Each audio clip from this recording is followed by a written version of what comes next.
In my previous video, I had discussed 12th standard chemistry unit solutions part 1. In continuation with the same unit, we are today discussing in part 2 video. Firstly, this is about units of concentration. We have different units of concentration as shown on the board.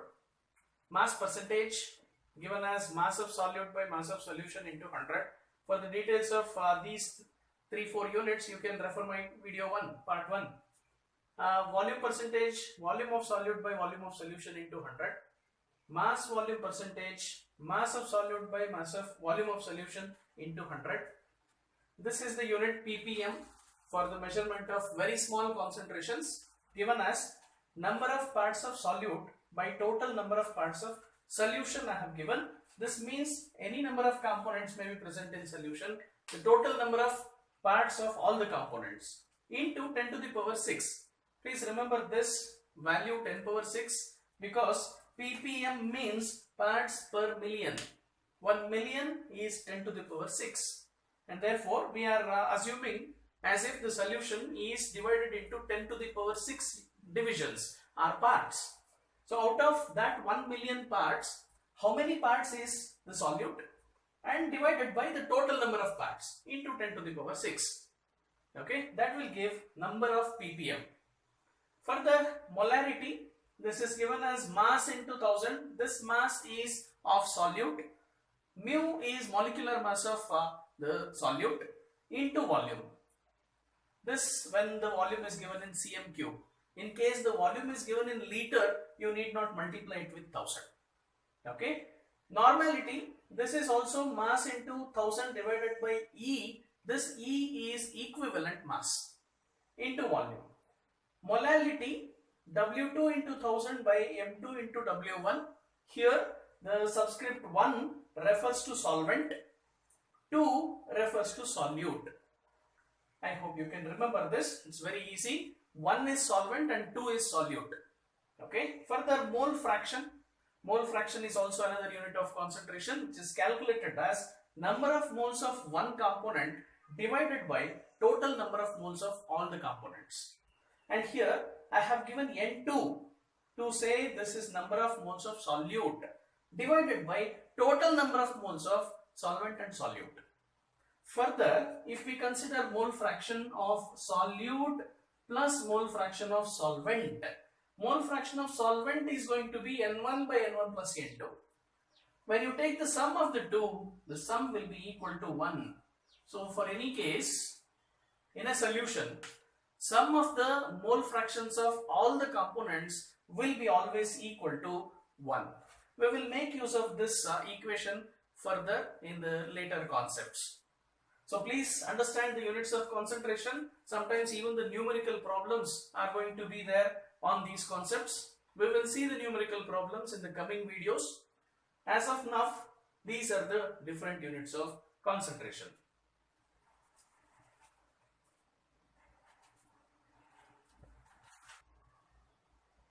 Okay. After understanding the units of concentration, our next topic will be solubility. What is solubility? Before I give you the definition, let me explain this point. Solubility is also a measure of concentration. So the statement of solubility and concentration of solution would be almost similar. So the unit of solubility and unit of concentration are also will be same, and it is given generally as mole per liter. Okay, the unit of solubility, unit of concentration, standard unit will be mole per liter. Yes. Further, solubility. To understand this, let me consider one simple example. We will consider a known volume of water in a beaker. Let us say this has some known volume V, and say VCm cube. To this water, if I add a small amount of salt or sugar, okay, let us add sugar to this. Let's say 1 tablespoon of sugar is added to a small volume of water. Sugar will dissolve in water. On stirring or otherwise on leaving it to stand for some time, it will dissolve. That means I can add 1 more teaspoon of sugar into this. I can add 1 more teaspoon. If I keep on adding sugar into water, it gets dissolved in water, but it reaches such a state that beyond which if you add more sugar, it will not dissolve in water. And that condition where the amount of sugar added reaches the end to dissolve in water, that condition is called saturation. Saturation. That means no more sugar can be dissolved in this solution. So when the volume is fixed, it reaches saturation. Also, there is another factor which affects the saturation, and that is temperature. Suppose the solution has reached the stage of saturation. You heat it a little. On heating a little, it may dissolve some more sugar inside it. Or on cooling the solution, it may dissolve some more sugar in it. It means it depends upon what type of solution it is. Further we will discuss under solubility. But for time being, let us understand what is saturation. Here, the maximum amount of solute that can be dissolved in the given volume of solvent at constant temperature is saturation.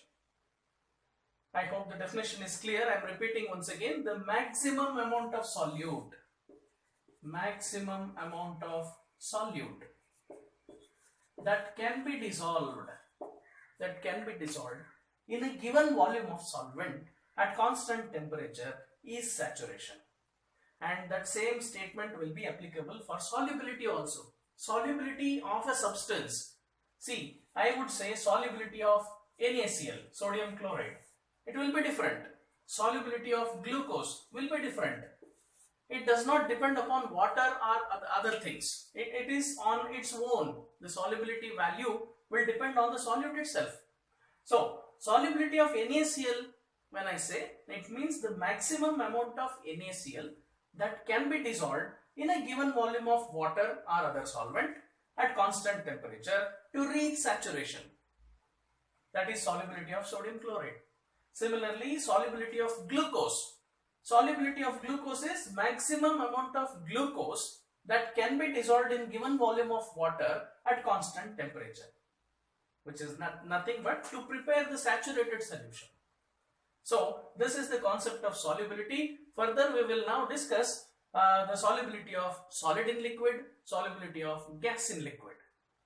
Okay, let's consider that solubilities. Now, let us see the condition of solubility of a solid in liquid. Before understanding this, there is one more simple point, that is, when you dissolve solute in a solvent, it forms solution. This is the well-known statement. But there is one small difference.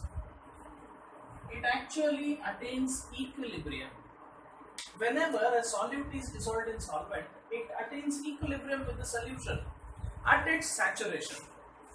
Just now we have seen what is saturation, the maximum amount of solute that can be dissolved in the given volume of solvent. That stage is called saturation.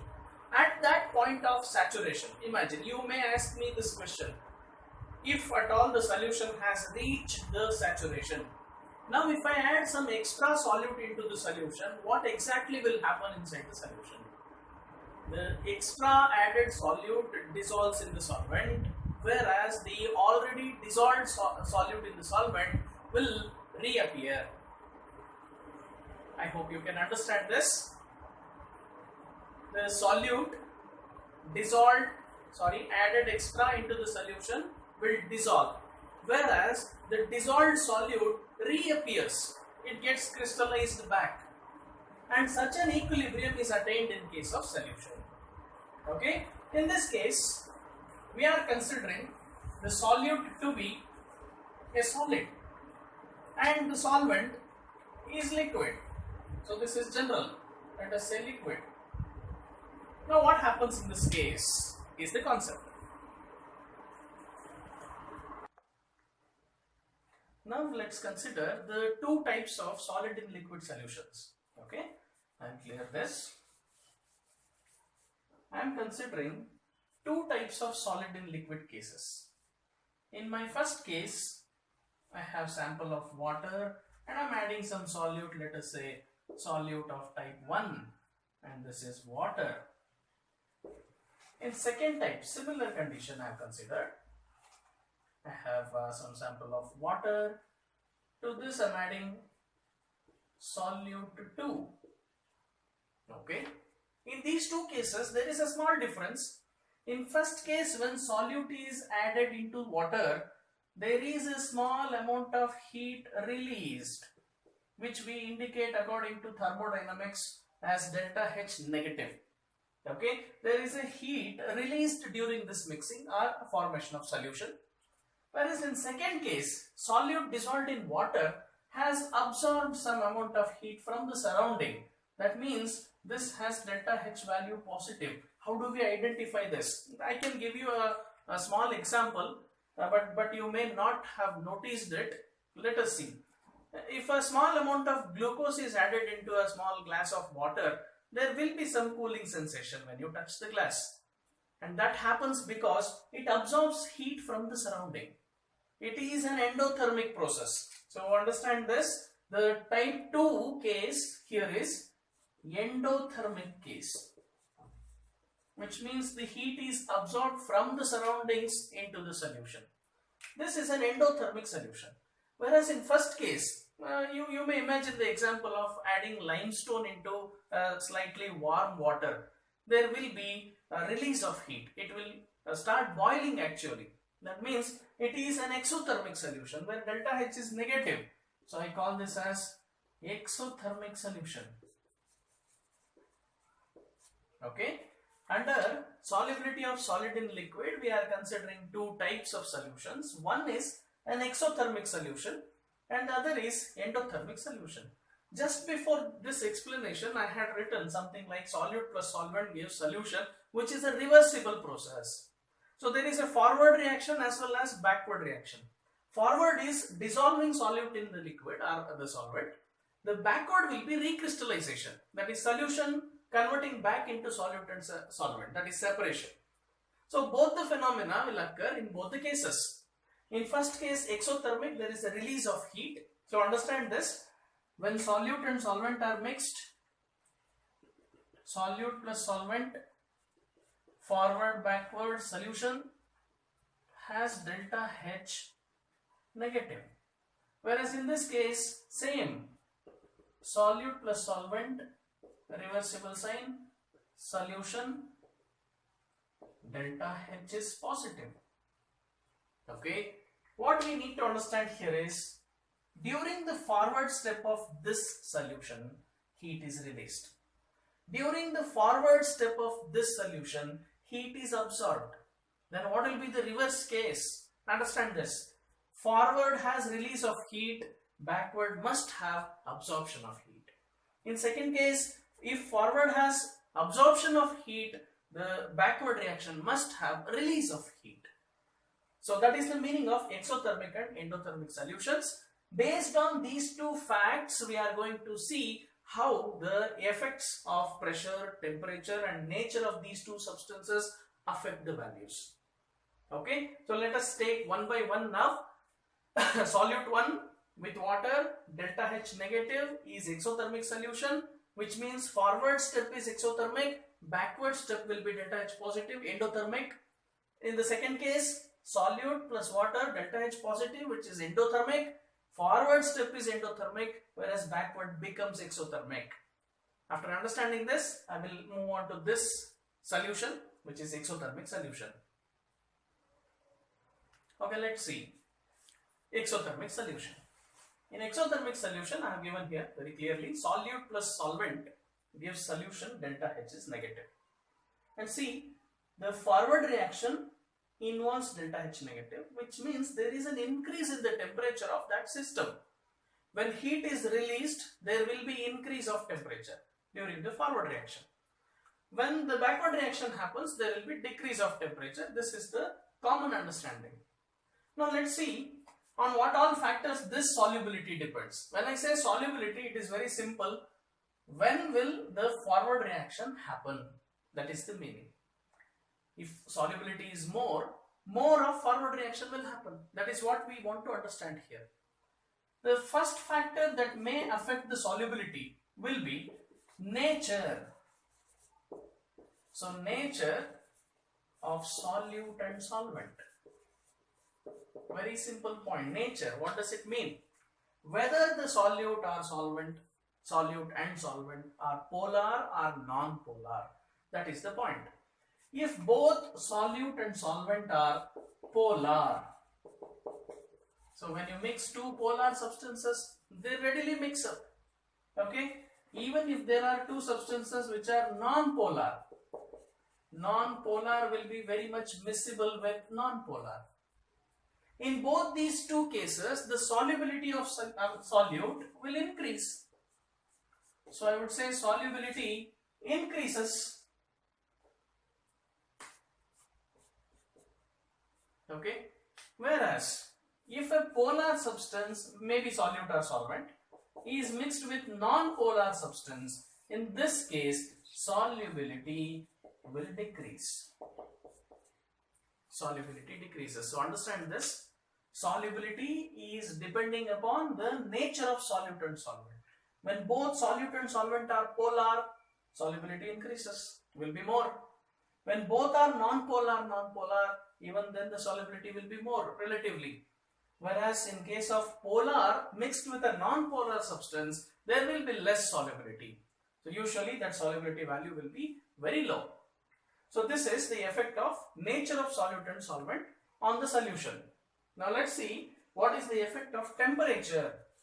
Effect of temperature on the solubility of solid in liquid in case of exothermic solution. Okay. Effect of temperature. To understand this, we have to recall from our 11th standard memory, there was something called Le Chatelier's principle.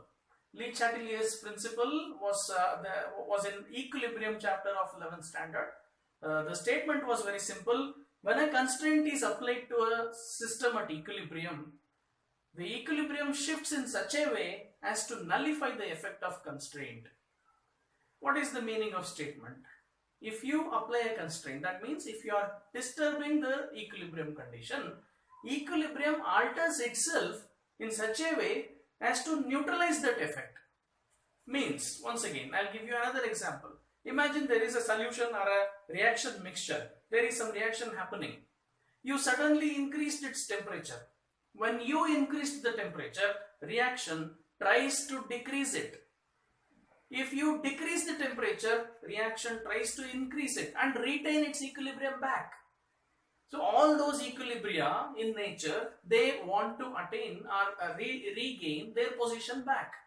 They want their equilibrium position back. That is what was stated in Le Chatelier's principle. It was very simple principle and very useful principle. We also need that principle in explaining solubility here. Okay. So solubility of exothermic solution I am talking about, and you know what is Le Chatelier's principle now. Effect of temperature. Let's go back to our understanding from this solution equation. During forward reaction, there is increase of temperature. During backward reaction, there is decrease of temperature.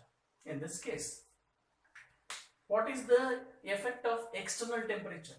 Imagine if I take this solution vessel and keep it on a burner.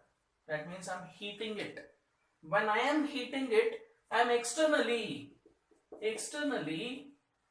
increasing the temperature.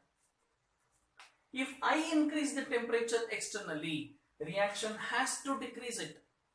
When it has to decrease, it has two options. It may carry out forward reaction more or backward reaction more. What do you think? In which of these two reactions there is a decrease of temperature? Because I have increased externally the temperature. There is only one option, that is backward reaction. So if I increase temperature externally, reaction increases its backward step more and the temperature decreases. Therefore, the equilibrium is retained back. Now go into the deeper understanding here. When backward reaction increases, when more of backward reaction increases, do you say solubility has increased or decreased? Very simple. If more of backward reaction happens, definitely solution is going back into solute and solvent, which means they are getting separated. which in turn means solubility has decreased. So, under exothermic solution, the effect of temperature is on increasing temperature, the solubility is decreasing. On increasing temperature, solubility is decreasing. What type of relation is this? When you say if one property is increased, the other property is decreasing. Very simple. On increasing temperature, solubility is decreasing, which means effect of temperature is, I would say, solubility is inversely proportional to temperature. This is the conclusion. Solubility is inversely proportional to temperature. Remember, this is for exothermic solution. It will be opposite for endothermic solution. If you understand this one point clearly, everything else becomes very easy. The rest all things become very easy. Okay, done. This is effect of temperature. The third point in this case is effect of pressure. Let us see what is the effect of pressure. Effect of P, pressure. Solid dissolved in liquid will have very least effect of pressure on it. That means if you apply a little pressure on the solution, it may not dissolve the solute more. Imagine there is a solute inside this solvent and you are trying to close it and apply some pressure with the piston. You apply pressure on this, more of solute may not dissolve. So there is a least effect of pressure on solubility of solid in liquid under exothermic as well as endothermic solution. Even in case of endothermic solution, it will be very same. Okay, let me conclude this topic here from the exothermic to endothermic. Okay, 1 minute. Yes. So solubility of solid in liquid. The first point is like dissolves in like. What does it mean? Polar dissolves in polar, non-polar dissolves in non-polar. That means when the natures are alike, solubility will be more. So I would say solubility is directly proportional to nature. It doesn't have any meaning actually when I say directly proportional. It just depends on the nature. Okay. Second point. I am talking about solid in liquid. Please remember, if the solution is exothermic, delta H is negative. For this, the solubility is inversely proportional to temperature. This is all you need to remember. Even if you have forgotten Le Chatelier's principle, it doesn't affect this year, but at least you have to remember this. Solubility is inversely proportional to temperature. Then, third point, for endothermic solution, which is delta H positive, obviously solubility is directly proportional to temperature.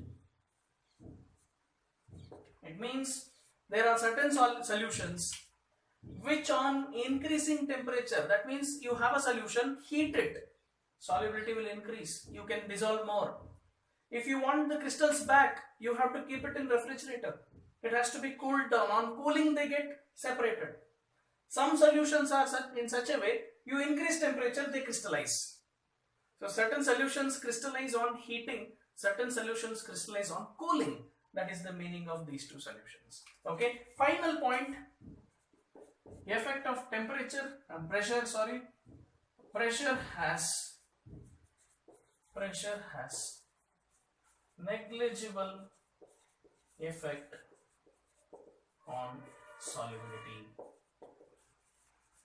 So these are the 4 points that we must remember, understand and remember in the case of solubility of solid in liquid. In coming videos, I will be discussing about solubility of gas in liquid and the other effects. Okay, till then, have a great time. Thank you.